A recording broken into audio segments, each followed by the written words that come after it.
here we are again with another podcast of traveling actors with your hosts, Deaton Gabbard and Brandon Wall. And special guest, Roman Jossart. Hey. Thanks for coming in, buddy. Thanks for having me, man. How's the drive in? A lot of rain. But A lot of rain, man. Where are you from? Where are you actually based out of? Cincinnati. That's what I thought. That's not too bad. It was like an hour and 15. I've always lived in Indiana, Yeah. but now I actually technically live in Cincinnati. But if I say I'm from Indiana, people ask me where, and it's a whole thing. But and I always lived 40 minutes from Cincinnati, so I was always Cincinnati filmmaker. It's just easier. Yeah, it's so much easier, and then you don't have to go with all the other questions. Exactly. They're like, "Where are you based at?" Cincinnati. Oh. Yeah, that's the end. That's the end of I know nothing else. Where are you at? I've been in Indiana. Where at? It's like, if you don't say Indianapolis, everybody, where is that? Yeah. Jasper, Indiana. No, nobody knows. What's that near? Yeah.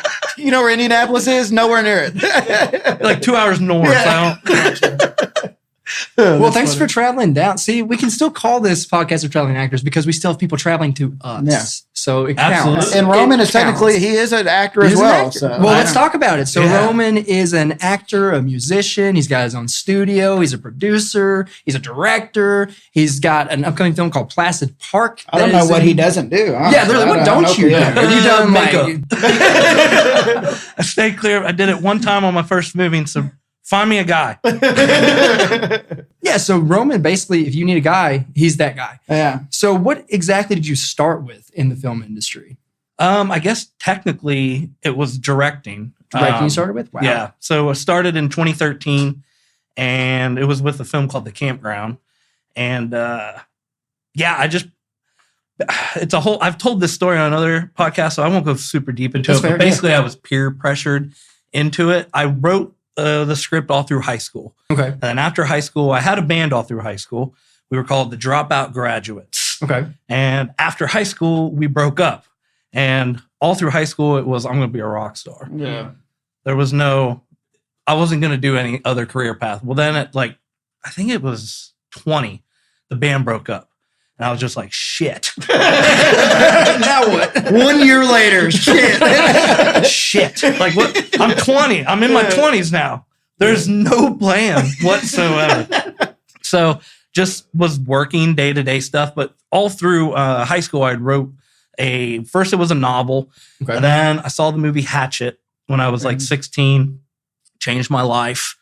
And I mean, Hatchet is why I make movies now today, but I've gone into that a lot. But after seeing Hatchet, I was like, screw the book. I was like, let's do a screenplay. That's a cool idea. Because I've always been a fan of film. I've always loved cinema, but not to the point to where in high school and things, I was like, I want to make movies. Plus, I think I would have sooner, but I went to a very country my graduating class was 76 people. Yeah. Oh, I got you beat there. My graduating class is 19. Hell yeah. Deaton Gabbard? Yeah. But we didn't have film classes. We didn't have a cinema. There was nothing for film related at all where we went. And I think that had a big factor on it. Oh, for sure. But then, through high school, I made a screenplay. In my 20s, I pulled this dude who I was friends with. I wrote this crazy thing. And he ends up reading it and is like, dude, we should make this. I'm like, I'm not going to make a movie. It's the stupidest thing I've ever heard. I was like, I don't even know what that would cost, but I'm already having a panic attack thinking about it. So for, I think 3 or 4 months, he was like, bro, you remember that thing you wrote? I'm serious. We should do it. We should do it. Well, finally, one day, I was just like, I think I got my taxes. And I was just like, screw it. Why not? And I went and bought a Canon T3i. Okay. Came with the kit lens. And I spent $300 on a lighting, two panel lighting setup on Amazon. I called him up and said, all right, dude, I bought the shit. Let's do it. And then he was like, oh, I was joking. Yeah, he backed out. He got scared. Really? After I had put the casting calls out, after I said, I'm making a movie. Yeah. I'm getting ready to launch the Kickstarter. And he's like, dude, this is too much. And I was like, well, I'm in too deep. So I've bought all this shit with my money. I've publicly stated I'm making a movie and I'm raising funds. This is true indie filming. I was like, I guess we'll just see it through. And so during the process of making a movie, when I didn't want to, I was like, this is kind of dope. This is kind of fun. Yeah. And then that's where I met, a lot of people who I still work with today. And I was just like, maybe we'll make another movie. I don't know. And just kept going from there. But I was definitely peer pressured in. Growing up, I just loved movies, but I didn't want to make movies. So, I mean, I wanted to be a rock star. And then that didn't happen again until after making movies for 10 years when I met other filmmakers who also love the type of music I love. And we were like, we should do a band. And you try that again. You're like, I don't want to do that anymore. I'm a filmmaker now. Yeah, it was real ass backwards. Yeah, that's funny. So, is there one project that you've done or you've been a part of that you're like, this is the one that I absolutely love? Like, this is your baby. I think Placid Park it. Placid Park's gonna be it. I know it will. Like Placid Park, I came up with in 2019. Yeah. Oh wow! I've been trying, and I knew it was all about timing because I knew what this movie could be. It's always been in my head, and it won't leave me alone. I was told the other night I was sleep talking and I was having a conversation with my main character that's in the script. I was just saying his name out loud in my sleep. And I'm like, yeah, I need to make this damn movie because it's eating me alive. Just saying the character's name. And she's like, you're just talking about your character. It's like, I don't know.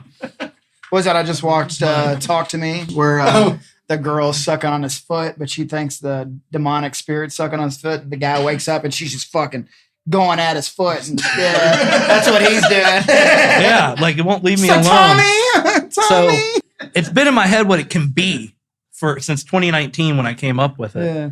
And so I know what it can be. It's just we gotta, get it out of here. Well, tell us about it. What's it about? So at the base core of it, 7 friends are going to a state park, Placid Park. I kind of, when we're writing it, I kind of base it off of Red River Gorge. Okay. So It's just a big state park area, thousands of acres, no cell service. You're just in the wilderness. Okay. And they go out there to go camping, and they're going to go hiking. They're going to take some shrooms, some psychedelics, and just have a good time together.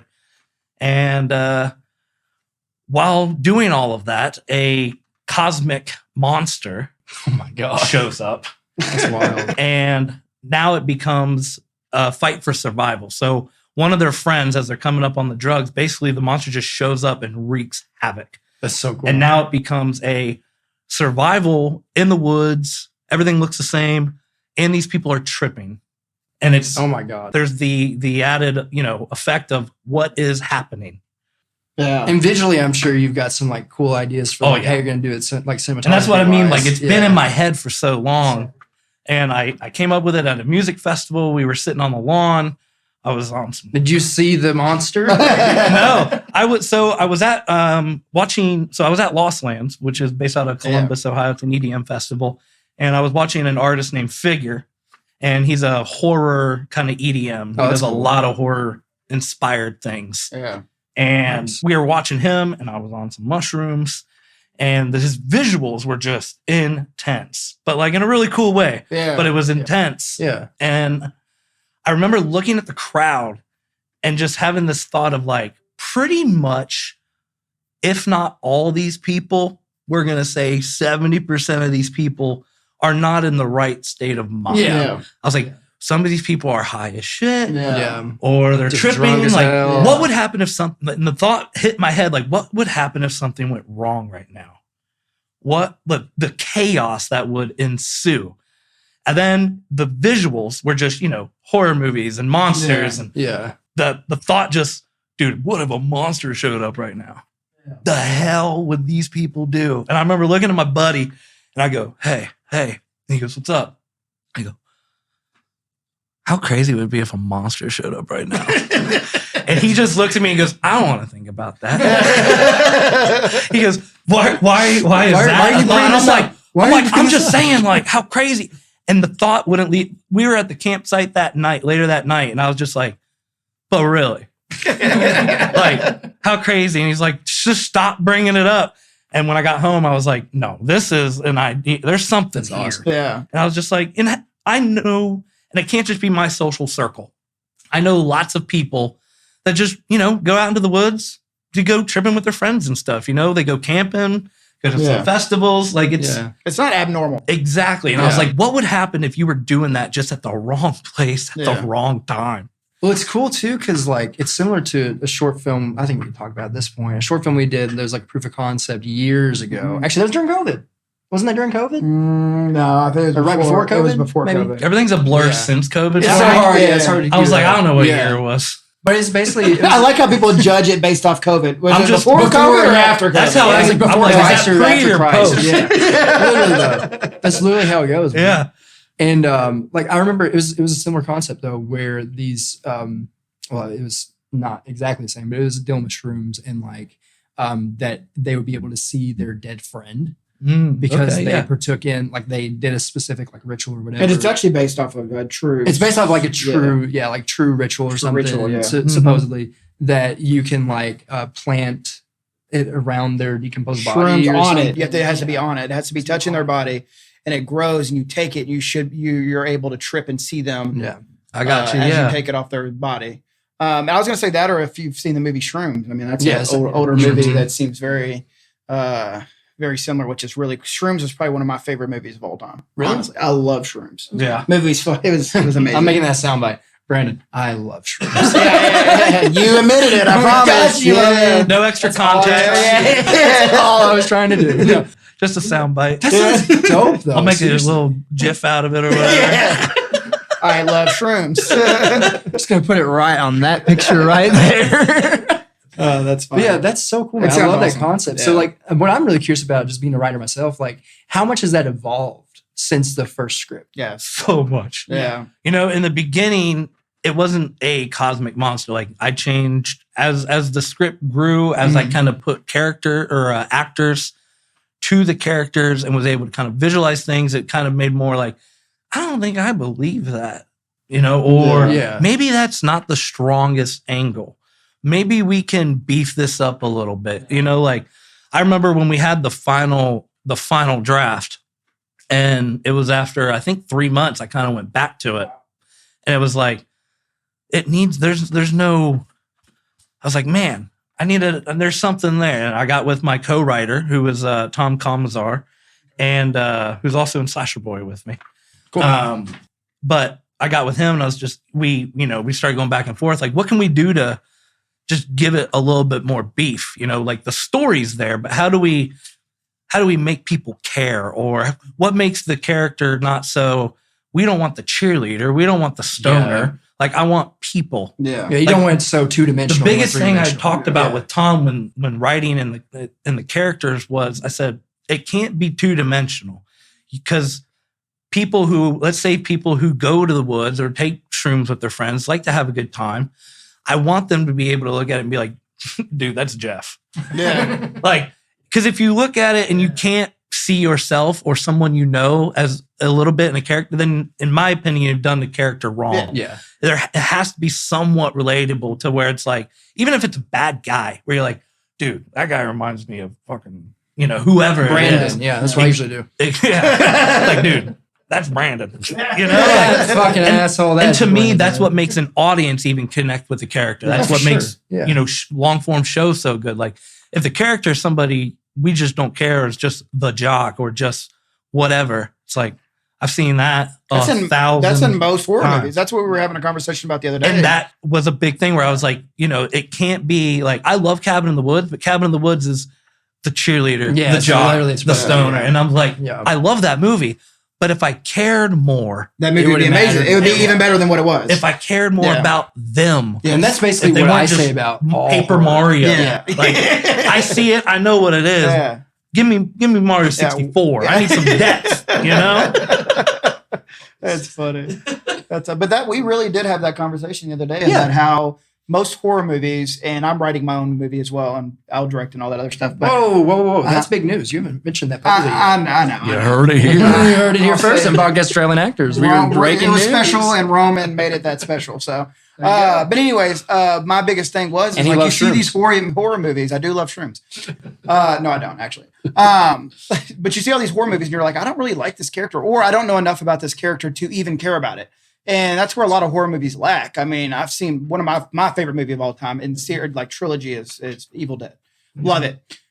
But once again, you don't really know anything about these characters. Like we even said about the new one. Yeah, the that's what I'm saying. problem. New one's amazing. But if you can get that development and people love that character, I mean, you take horror to a whole nother level. You really do. And that's why, like, for not to plug ourselves, we will. For our film, Do Within the Caves, like it's almost like the beginning's more closer to like an early 2000s comedy. Because you really get time to be with the characters, and they have like this really fun, like nerdy, like poker game thing where they, like you get to actually be with them before stuff happens. But when the horror hits, it hits, and I'm sure it's the same way with you. Yeah, you have to care about the characters, or what's the point? I'm just looking at a body. I think a prime example, one of my favorites is Psycho. Like, it takes a half hour before stuff happens, because a half hour in, you're going, oh no, I actually like this chick now. Exactly. Yeah. And people, like, I mean, and it's that's cool on purpose. too. It is, and it's cool too, because people will be like, "Oh, that started off really slow," but once you get to that point, you're like, "Okay, well, that's why it started off really slow." Yeah, is because now we have this character relationship, and then now shit gets real. Yeah, exactly. And if the writing's good and the acting's good, you don't really pay attention to the slowness because you're drawn in. Like you said, it's like watching your friends like having a conversation, and then the horror starts happening. You're like, "Oh, I miss Alex." Once someone gives 10% of like a shit for what's going to happen to that guy, then they're in. The stakes are so much higher. Exactly. Versus like, just, I don't know, some show I'm watching a few episodes in. I don't know what's happening. Like, you don't want that. Like, I've been binging it. I think I'm following. Like, well, how many times, I don't know, maybe it's just me and I'm just bad at this, but how many times do you watch something, you don't know their names, and you've watched it for like 2 or 3 episodes and you still don't fucking remember their names? Yeah. It's because of that. It's because they're not like... They're not making it memorable. Yeah, they're not making a name. Yep. I'm just like, it's that chick. I don't know. She's probably going to die here in about 30 minutes though. Yeah. Who knows? We'll find out, I guess, maybe if I don't turn it off. But just going backwards a little bit. So you said you did music first. Yeah, but it never went anywhere. But you still did it. Yes. So I like, play guitar. Okay, I was going to ask, what do you do as far as music goes? I play guitar, and then I do sing. You sing too? Yeah. So do you feel like being... Now, Slasherboy, I really don't play guitar. So maybe on like 2 or 3 songs live, if we're being honest. Because I'm just like, between all the film stuff... Yeah. Like, I quit playing. And, we're about to go to the studio in a couple months and do our 3rd record. Wow, and nice. each record's 10 songs. Yeah. So after 30 songs, when all the film stuff, I'm like, it's hard enough for me to remember these lyrics. Yeah. I was like, I can't remember these. I can't remember 30 different chord progressions anymore. I just can't. That's fair, man. That's so, fair. But yeah, now it's mainly singing, but definitely play guitar. Do you write the lyrics too?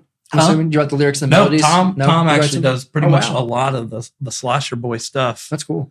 Yeah. Tom's a great writer. Nice. Do you feel like, though, being in a band and being musically inclined helped you transition into film, though? Do you feel like there were pieces in that helped you? There were elements. Yeah. There were absolutely elements that helped me understand. And the biggest one would probably be, because of the band stuff, I had a big interest in audio engineering and recording and editing audio. And then when that transitioned into film editing, it was very similar. And basically, I only really had to learn the film tools because I already knew how to tweak the audio, because I had already been doing that since my first recorder and Pro Tools. So by the time I just moved over to a more editing software, I was like, oh, shit. Part. Yeah, once I learned the video stuff, I know how to make the audio. Yeah. I can EQ a little bit. Like, I don't claim to be an audio engineer. I just know basics enough to where I was like, oh, I can do this. Yeah. So what is your overall dream as far as like a role? So whether you are behind the cameras and you direct, what do you want to do the most of? Direct, produce? Would you rather do music more than anything else? Like, what would you rather do?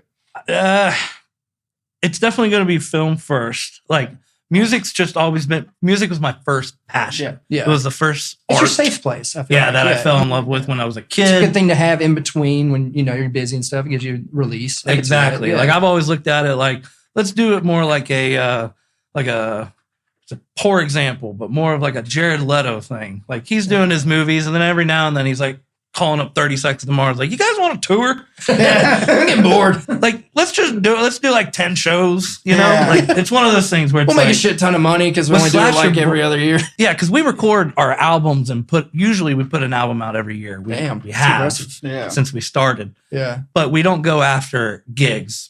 but we love playing, like we've played horror conventions. That's cool. We've done a film premiere. Yeah. Like we're playing later this year, the Severin Film Campout in Indiana, That's cool, Skyline. man. That's really cool. We're going to be playing live there. So like if it's a horror themed thing, we're like, yeah, that's our bread and butter. All of our songs are horror based. Yeah. Obviously with the title Slasherboy. Yeah. So what did how'd you get the Slasherboy name? Like what kind of came out with that? I think that was Tom, man. Tom did that? I really think it was Tom. I think Sounds like we need to interview Tom. yeah, Tom's a great guy. He'd love to do it. Yeah. That's cool. But I don't remember if he called me Slasherboy or just said the name, but Like almost like an inside I remember joke. as soon as it was said, I was like, ooh, I like that.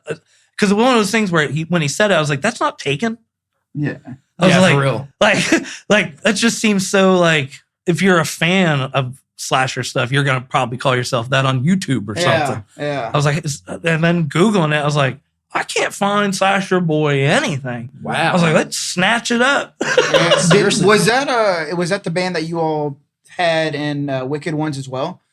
So that was just me playing, Oh. but Tom wrote that song. Oh, you wrote that song too? Oh, cool. I know And then that. I did the vocals on that song. That was the second time me and Tom. So me and Tom before Slasherboy, and that's kind of how Slasherboy came, is we have done 3 songs for films where they've hired him to write a song for the movie, and he's contacted me to do the vocals for it. So it started with there was a horror musical called Dolly Deadly, Okay. or Dolly Deadly 2. It was the sequel, but they needed someone to do the scratch tracks so that they had the actor singing to something on Yeah, set. that makes sense. Then later in post, they'd have the actual actors that were singing go in and basically just do the vocals over my vocals. But like I did all the scratch tracks for that.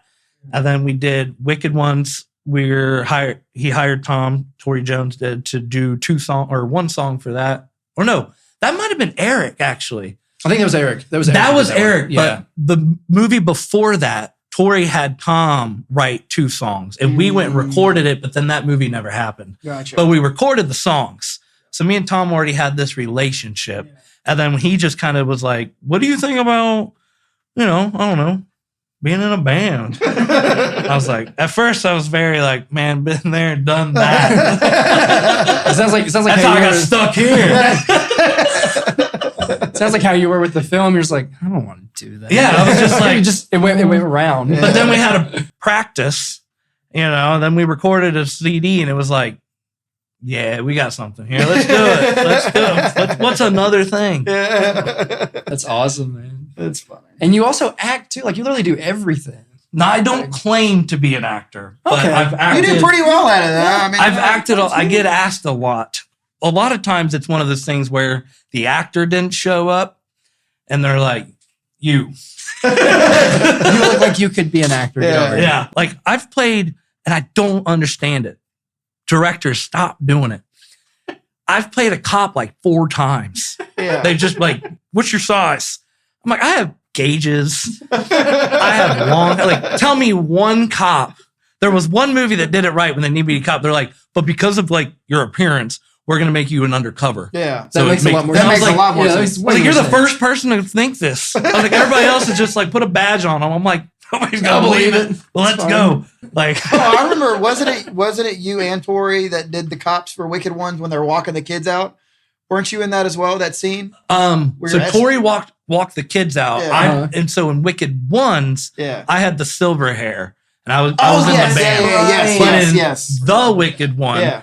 I had grown this huge beard and I was, walking Jack down the hallway. I was a security guard. I was actually the first one that got killed. Yeah. And then the Wicked One escapes. So it's all my dumb fault. Anyways, that whole movie happened. You I was like, if he didn't typecasted kill your me, own self. if I wasn't a dick, probably would have been a short movie. Yeah. Speaking of Tori Jones, you're a producer on The Boy from Below, aren't you? I am. What yeah. can you tell us about that since we couldn't get Tori on? That is exciting. I'll talk about what I know is public.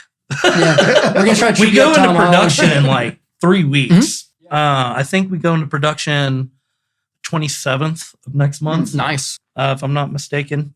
But yeah, it's a Wicked One reimagining That's of cool. the Wicked One. This is kind of his, like, me and Tori are very similar. We started off kind of together. We kind of came up at the same time together. I think this is my fourth or fifth movie producing for Tori. Yeah. Okay. So it was really cool because it got to this point where he's like, our resources have become a lot bigger. Mm-hmm. What if I told the Wicked One story how I wanted to? Yeah. Now that I can. That's awesome. Now that, the budgets allow it, now that we have access to, different actors and more actors and more crew. And, Yeah. We've been doing it for 10 years. Yeah. We know different people now. Yeah. What if we did it again, but with a really cool team? And that's kind of where it all started. That's awesome. And for him, where it all started for, just like, well, if I'm going to do this, I'm going to do an original version of it how I want to do it Yeah. versus what he was limited to back of when we course. did it back in the day. Yeah. And, so that's kind of where the whole idea for The Boy from Below instead of Wicked One kind of Yeah. came from. Yeah. That's cool. And he asked you to come and be a cop, right? No, I'm not a cop on that one. Yeah. Luckily, I think the last time I've been a cop was They See You, and I died quick. I could see you being like a video clerk or something. Yeah. Somebody- You killed Oh, me. yeah. Who, me? So, and I They was the See clown. Did I kill you? You? No, you I don't think died. so. You I died too first. soon, I think. Yeah. You died too soon. I got ambushed by like 3 or 4 of you guys. No, Tori can only handle me on set for so long. And he was like, get the fuck out of here. You were having too much fun doing what you're doing at the car anyway. So, Yeah. yeah. He's like, I don't know what's going on. Rehearsal. Yeah. I said, "Oh shit!" I just fell. He said, I are we said- acting right now? I said, "Listen, we don't want to like have a bunch of bad takes, and that's just embarrassing. Yeah. We should probably rehearse." Oh, man. That's funny. funny. Well, we kind of already asked Colin this. We had another musician on. I know. I wish I saw him here. Yeah. Oh, he was originally going to stay a little bit, but then I don't know. He ended up. Yeah, saying he's a yeah, great- he's a yeah. great guy. I love Colin. It's Yeah. great. We worked on one film together, and I was just like, "This dude's dope." Which one was that one? Emerald Forest. Oh, yeah. I forgot Yeah, I was part the of that. gaffer on that. Yeah, we can go ahead and give Darren Lee Cupp a shout out. for Yep, that Darren's one. the man. Darren's awesome. He just released that proof of concept. Go check it Definitely out. Check that out. Yeah. The Emerald Forest. Mhm. And it's like a reimagining of Wizard of It's Oz kind or of something, a- kind of, isn't it? I'm going to get the year wrong, so it's X amount, but I'm going to say 300 years before the events Yeah. of Wizard of Oz. Okay, gotcha. So even like before Wicked. Way before, before Wicked. yeah, Yeah. way before Oz and all that. Yeah, Yeah. it's so cool though. I love the concept of it. Yeah. Is that just public domain or something now? Is that what's going on there? I'm a gaffer on it, so Oh. I don't know. He's like, I don't know. I don't even know. I just turned the light on. Like they're like, you need a gaffer, and I'm like, that sounds like it doesn't have a lot of responsibility. I'm down. Plus, I've been doing that for probably the last like 3 to 4 years now. Yeah. A lot of my jobs have been from gaffing. Like at the beginning, I was just like, now I really do. I love working with lighting. Really? Yeah, I just love it. I think my last 10 jobs have really been gaffers. That's awesome, man. Yeah. Yep. Good. Like, Well, lighting's gaffers really support. hard Yeah. to nail down too, honestly. And that was the thing. Like, so my first like 3 films, that was always I was like, I hate the lighting. And I would hire DPs, but in the beginning, we're all amateurs. Yeah. So Yeah. like everybody says they can do it, but we're all amateurs. It is what it is. But so it got to a point where I was just like, you know what? I need to obviously learn how to do lighting because I can't find anybody who knows how to do lighting. That's true. And my first time learning it was on the job, and that was for Scream for Summer, which that's Tori's too. yeah. wasn't it? Well, Yeah. Tori produced on it, if I'm not mistaken. Okay. Cheyenne Gordon directed Right. it. Shine Gordon. Yeah.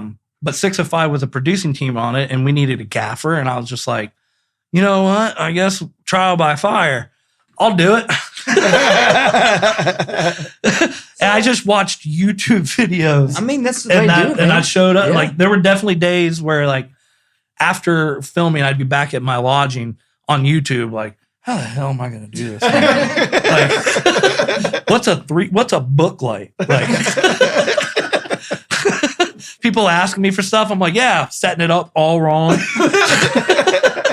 It's all about confidence. Yeah. Exactly. But that was I'll learn it. I'll do it. And after doing it, by the end of the movie, I had confidence that on the next movie, it's going to look good. Yeah. Were you I like, figured this out now. Unfortunately, there's parts of the movie that I think look fine, but it was my first time doing it. But I knew by the end of production, when I do this again, I'm going to be in a much better place. Yeah, absolutely. And then every movie after that, it's been, once you do that position, after that movie, it's like, I could do that again. It sucked. Maybe it sucked, but I can do it. I can do it. And then, you know, that's just how you, in my opinion, go up the ladder. You know, you find different things. Yeah. And after that movie where you're just like, so can we do it again? Because I actually know how to do it now. Like, Yeah, like let's redo the whole movie. Yeah, it sucks we're not starting production tomorrow. I'm pretty confident I can make this a great movie. So actually going back to that, so Studio 605, since you mentioned that, like who else in that? That's your thing, right? That's Is it just me. you? Yeah, so I used to own it with a couple other partners. We've gone different ways. One of them was Jack Norman, Okay. who played yeah, the the Wicked one. one. Yeah. And he's playing the boy from below in the new one now. Okay. But yeah, Bring him back. and Brandon Pruitt was also a business partner of mine. He's AD'ing Placid Park for me. Oh, nice. Okay. Nice. I feel like you might have met him on something. Oh, but I'm Brandon, not sure. I know who he is. You know Brandon? Yeah, Okay, I've talked to him. But yeah, so like I used to own it, but you know, 10 years things happen. But you know, we're all for the most part still good friends. We still work together. That's good. Yeah. Jack and Brandon are both working on Placid Park. Couldn't be happier. Yeah. But yeah, nowadays 605 is just myself. Yeah. Okay, I was just curious about it because I Yeah. remember you've thrown that to me a couple times. I just wasn't sure who all was part of that. Yeah. Yeah. Well, that's awesome, man. I think we're kind of running out of time here. No, but I'm just, glad you had me on. We could talk about it. a little absolutely, bit. man. Like this is all. I can't wait to see Placid Park. Like seriously, I'm excited, You sold the yeah. shit out of I'm that. excited. It's gonna be And awesome. my producing team on that is Ismahawk. I'll say real quick, they're a Vegas-based company, but they're amazing. And Hell yeah. I worked with them on a feature down in You say Texas. Mahal? Ismahawk. Oh, Um, Ismahawk. The Nightwing Like the ones that do the series Nightwing, on yeah. Oh, that's YouTube. awesome. So Nice. yeah, they're producing on the film, and Wow. they're just amazing guys, and their quality of work is insane. Oh yeah, they're amazing. So that to me is like one of those things where I'm like, in my head, yeah, I already know it's gonna be amazing. what this movie looks Yeah. like. Yeah. We just got to make the damn thing. But Well, how'd you get with we're Ismahawk? 2 months away. Did you just reach out to him? I or, was like, the what happened? gaffer on a film that they were the camera team on down in Texas. And it wasn't until like the third day where I realized who they were. And I was like, holy shit, I donated to you guys' Kickstarter. I was like 12 years ago. Yeah. Like, That's freaking hilarious. Donate to And- mine. and after that, like I'm a big DC nerd. They were Yeah, big DC of nerds. course. So I was like, we're going to do something together. And when Placid Park rolled around, I said, yo, Ismahawk.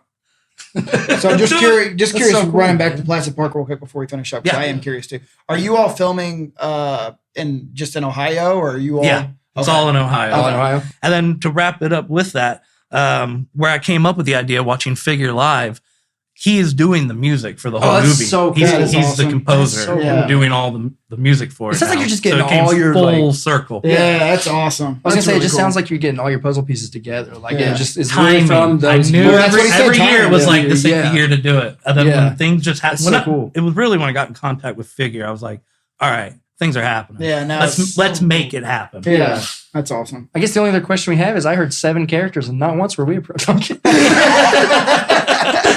All right. Well, thanks so much for coming on here, Roman. Man, No, It's been thanks for awesome. having me. man, This was a yeah. great time for sure. Yeah. Absolutely. Just to the camera, will you just go ahead and plug like where they can follow you, where they can follow Slasherboy, easiest way to get to Yeah, Indiegogo? absolutely. Placid Park, all that good Yeah. stuff. Slasherboy is definitely on all streaming music platforms, Spotify, Apple Music, Pandora, whatever you use. I'm a Spotify guy, so I usually plug Spotify. Yeah. But yeah, you can find Slasherboy anywhere. We're also on Facebook, where you can, like Slasherboy and follow that. And Studio 605 is the same on Facebook and Instagram. It's technically Studio 605 LLC. But yeah, Studio 605. And for yourself, how do you find you? Facebook, Instagram, and YouTube. Definitely, you can follow us on YouTube. It's just Studio 605. Got a red 605 dripping blood.